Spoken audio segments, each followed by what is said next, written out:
원수까지도 사랑한다라는 이런 개념들이 저희의 삶 가운데 현실적으로 가능할까요? 어려운 질문인데 요한 일서의 맥락에서 얘기를 하고 싶은 건 뭔가 하면 형제 사랑에 대해서는 주님께서 명령이기도 하지만 본능이라고 얘기를 하시는 거죠. 우리가 멀리 보지 말고 집에 형, 뭐 누나, 뭐 동생 이 생각을 하면 서로 싸우기도 하고 그러지만 기본적으로 그냥 너하고 나하고 형제니까 사랑한다는 게 있잖아요. 그건 네. 본능이죠. 왜냐하면 네. 우리 아버지한테 그 사람도 아버지라고 부르니까 왜 우리 엄마를 엄마라고 불러? 그 형제거든요. 네네. 근데 그 동일한 원리로 요한일서는 접근을 하거든요. 그러니까 내가 거듭나서 아버지라고 하나님을 부르는데 이 사람도 아버지라고 부르고 내가 아버지를 사랑하는데 이 사람도 아버지를 사랑하는 거예요. 그러면 본능적으로 우리는 형제구나. 한 아버지에게서 나온 확 이해가 됩니다. 네. 네네네. 책을 내가 거기 또 강조를 했었어야 됐나?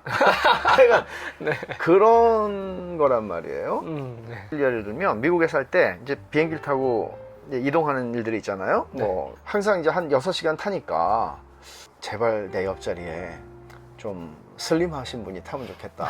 목사님 같이 이렇게. 근데 네. 덩치들이 크잖아요, 미국 사람들이. 그렇죠. 네. 흑인 아저씨가 딱 내 옆에 들어오는데 이따만한 등치 이렇게. 그래서 네. 이제 5시간 죽었다. 이렇게 하고 있었는데 이분이 또 가방에서 막 수그려가지고 뭘 주섬주섬 꺼내. 근데 성경책이 이따만한 스터디 바이블 꺼내가지고 막 스터디 바이블을 읽으시는 거예요. 근데 그 순간 너무 사랑스럽더라고요. 오, 네네. 그러니까 네네. 이게 형제인 거예요, 사실은. 알고 보니까 우리 형이네, 우리 동생이네 이렇게 되는 거예요. 심지어 네가 거듭난 하나님의 자녀인지 아닌지를 보는 시금석이라고 얘기하는 거죠. 나는 그런 사람 봐도 남이야 라고 하면은 너는 이 집안의 식구가 아니야. 주님이 이렇게 말씀하시는 거거든요. 이제 그런 면에서 형제사랑의 그 테두리가 있고요. 또 하나는 이웃사랑이 있잖아요. 근데 이웃사랑은 본능이라고 말은 안 해요. 성경이 너 자신을 사랑하는 것처럼 사랑하라고 율법이 이렇게 말씀했다. 주님 말씀하시잖아요.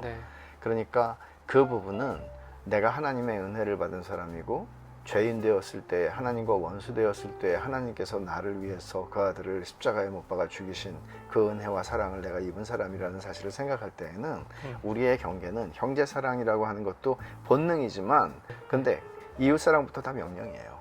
목사님 질문은 사실은 원수를 사랑할 수 있을까요? 라고 하셨지만 저의 대답은 여기서 시작을 하는데 그러니까 나밖에 모르던 인간이 이분이 주님을 사랑해. 그리고 우리 집안하고 아무 상관이 없는 분이야. 심지어 민족이 달라, 인종이 달라. 근데 사랑하게 되는 거거든요. 내가 아닌 남을 사랑하는 거를 경험해요. 그리고 여기서 이웃을 향한 사랑이 얼마나 행복한 건지 경험해요. 그래서 손양원 목사님 같은 분들도 사실은 있을 수 있겠고, 근데 이제 제가 조심해야 된다고 생각하는 부분은 뭔가 하면 율법이긴 하지만 그러나 그것을 우리의 의지만으로 이룰 수 있다고 생각한다면 그것은 하는 만큼 그 영혼에 손해가 날 것이다.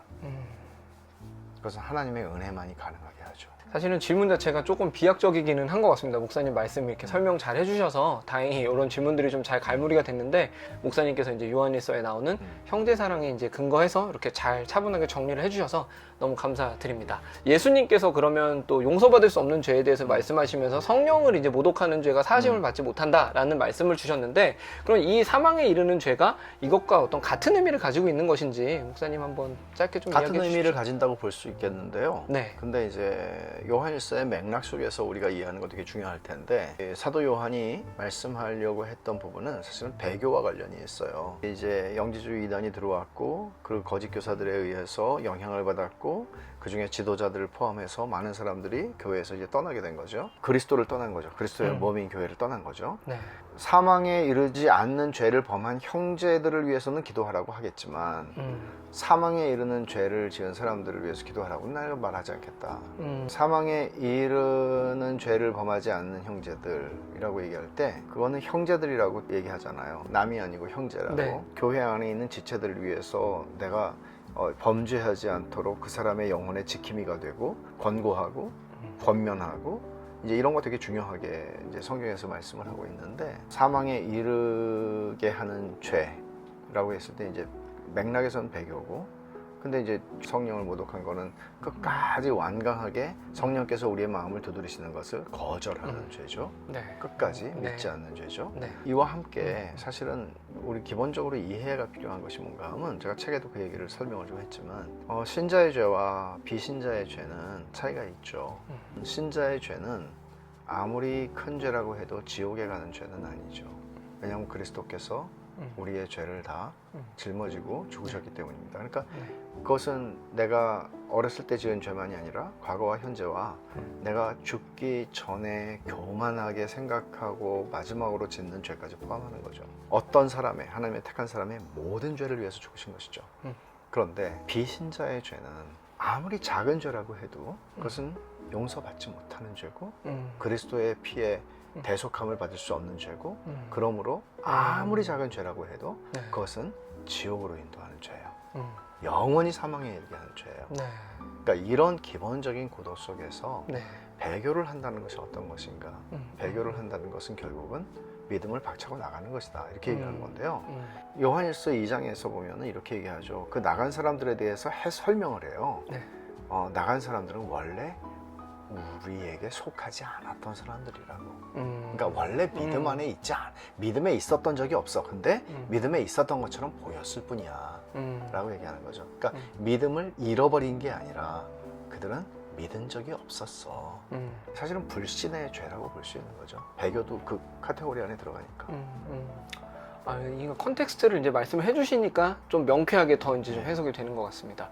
그렇다면 오늘날에도 뭐 이런 어떤 요한 1, 2, 3서에서 그려지고 있는 그 거짓 교사의 모습과 좀 비슷한 그런 상황들도 분명히 존재하는 것 같아요. 네. 그렇다면 우리가 어떤 것들을 가지고 이런 걸 분별을 좀 할 수 있을지 좀 여쭙고 싶습니다. 분별의 문제는 칼빈도 기독교 강요에서 굉장히 강조를 했던 부분. 이게 뭐 선지서들도 네. 거짓 선지자들이 이렇게 많았잖아요, 사실. 네. 근데 거짓 선지자들이 했던 말들을 예레미야는 뭐라고 얘기를 하나 하면 그들은 너희들의 심각한 상처를 피상적으로만 다루어 준다. 그렇게 얘기하잖아요. 결국 죄의 문제를 죄로 다루지 않는 거죠. 사실은 암 환자인데 너무 마음에 상처를 입을까 봐 이거 감기라고 이렇게 말해주는 거잖아요. 그럼 그 사람은 치료할 수 있는 기회조차 놓치게 되는 거죠. 주님도 요한복음 10장에서 목자와 양의 비사를 통해서 말씀하신 것이 양들은 목자의 음성을 알고 목자도 자기 양을 안다. 사도들이 살아있던 시대에도 심각했었던 문제라면 다른 시대에는 오죽하겠어요. 네. 그러니까 예를 들어서 저는 총신신학대학원에서 신학 공부를 하고 이제 목사가 됐는데요.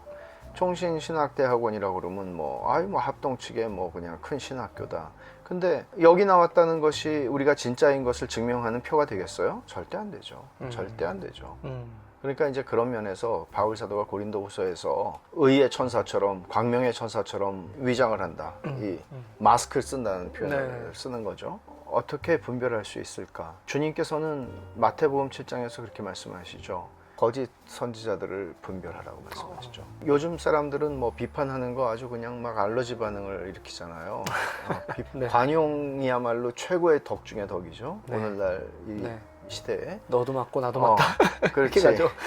Everything is okay. 네. 근데 주님께서는 열매로 그들을 알리라 그렇게 말씀하셨어요. 그러면 주님께서 말씀하시는 열매를 우리가 요한일서의 맥락에서만 얘기를 한다면 적어도 3개의 테스트가 있죠. 그것은 기본적으로 그리스도인에 대한 테스트이지만 똑같이 적용이 돼요. 거짓 교사, 거짓 목사에 대해서도.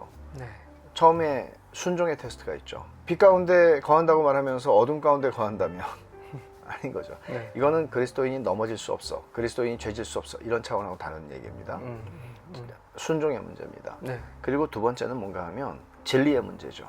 진리의 문제는 기본적으로 우리가 교회 역사 속에서 고백하고 있는 신앙 고백에서 벗어난 것들을 가르치는 사람들은 당연히 가짜죠. 그러려면 교인들이 알아야죠. 기독교는 무엇을 믿는지 알아야죠. 세 번째 문제는 사회적 테스트라고 해서 사랑 테스트죠. 그게 이제 형제 사랑이에요. 저는 여기에 하나를 더 추가하고 싶다고 생각하는 게 뭔가 하면 결국은 자신의 영광을 구하는가 하나님의 영광을 구하는가 하는 문제입니다. 말을 어떻게 하느냐의 문제로 드러나지 않죠. 주님이 그 사람들의 말로 판단하라고 그러신 게 아니고 열매로 판단하라고 그랬잖아요. 정말 하나님의 영광을 추구하는 것이 있는가, 아니면 자신의 영광을 계속해서 추구하고 나를 팔로우하고 나를 추종하고 나에게 순종하고 나의 왕국을 만드는 데 혈안이 되어 있는가, 분별해야 하는 것은 교인 모두의 각자의 책임입니다. 근데 분별 자체를 두려워하죠. 잘못 배워서. 제가 아까 말씀드렸던 것처럼 어떻게 보면 기승전 사귐이다. 처음에 맞아요. 뭐 이런 얘기를 제가 말씀을 드렸다시피 우리가 사귐의 공동체를 이루어야 할 이유와 근거는 무엇인가? 이거에 대해서 한번 목사님 다시 한번. 절대적이죠. 네. 예수님이 십자가에서 죽으신 것은 나 한 사람의 죄를 사하시기 위해 십자가에서 죽으셨다. 이거는 부분이에요. 복음의 부분이에요. 네. 예수님께서 십자가를 지시기 전에 요한복음 17장에서 기도를 하실 때 아버지가 내 안에 내가 아버지 안에 있는 것 같이 저들이 다 하나가 되어 우리 안에 있게 하사, 반복해서 말씀하세요. 내가 이제 너희를 위해서 십자가에서 죽을 텐데, 이 밤이 지나면 내가 십자가에서 죽는 목적은 바로 교회를 세우기 위함이고 교회의 하나됨을 위해서야 라고 하는 말씀이에요. 사도행전 20장에 보면 바울이 밀레도에서 에베소 장로들하고 헤어지는 장면에서 바울은 이런 표현을 쓰죠. 하나님이 자기 피로 사신 교회, 하나님이 자기 피로 나를 용서하셨다, 이것까지 가는 게 아니라 더 가야 된다는 거예요. 예수님은 십자가에서 교회를 세우시기 위해서 죽으셨어, 이렇게 말해야 돼요. 우리를 그리스도의 몸으로 부르셨는데 구원받고 끝나는 게 아니잖아요. 구원이 우리의 평생의 성화의 과정 속에 하나님이 이루시잖아요. 네. 근데 이루시는 이 과정 속에서 공동체라는 거는요, 교회라는 것은 우리가 정상적으로 그리스도의 형상을 닮아갈 수 있는 터예요.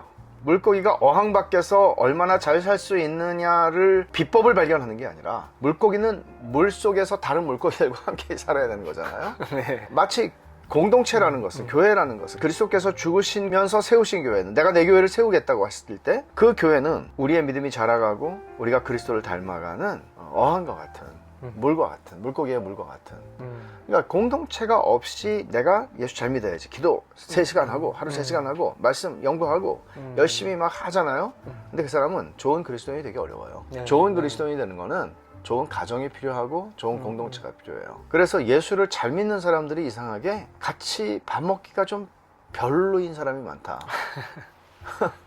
어떤 말씀이신지 좀 잘 알 것 같습니다. 기도를 엄청나게 많이 하시는 분인데 그러면 주님을 더 닮아갔기 때문에 내가 그분하고 밥 먹고 싶어야 될 거 아니에요. 네. 근데 이상하게 불편하다. 왜 이러냐? 공동체 속에 있지 않아서 그래요. 그래서 공동체는 우리가 신앙이 성숙해지고 네. 그리스도를 닮아가는 데 있어서 필요한 게 아니라 절대적이라고 봐요. 절대적으로. 아, 네. 준비했던 이 질문들이 사실은 좀 많이 조악한 부분들이 없지 않아 있어서 제가 너무 좀 송구스러운데, 목사님께서 좀 우문에도 불구하고 굉장히 좋은 답변으로 이렇게 함께 해주셔서 너무 감사드리고요. 마지막으로 있게 되시는 많은 독자님들이 계실 겁니다. 한 말씀 부탁드려도 될까요? 가벼운 책은 아니잖아요. 네. 600페이지로 알고 있는데 네.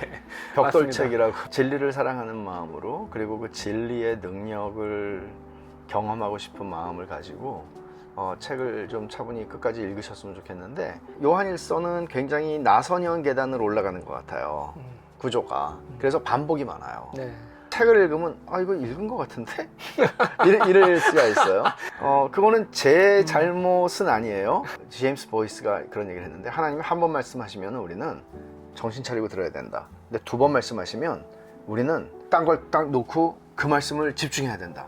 근데 3번 말씀하시면 우리는 그 말씀을 씹어먹고 암송하고 연구하고 그렇게 붙잡고 우리 가슴에 새겨야 한다. 그런 반복이 있을 때는 이건 너무나 중요한 거구나, 내가 10번 새겨야 되는 말씀이구나, 이런 생각을 하면서 쭉 읽어가시면서 하나님의 은혜를 누리시고, 또 글쓴이는 좀 허접하더라도 하나님의 말씀의 능력을 여러분들이 좀 경험을 하실 수 있으면 그보다 더 영광스럽고 그보다 더 좋은 건 없죠.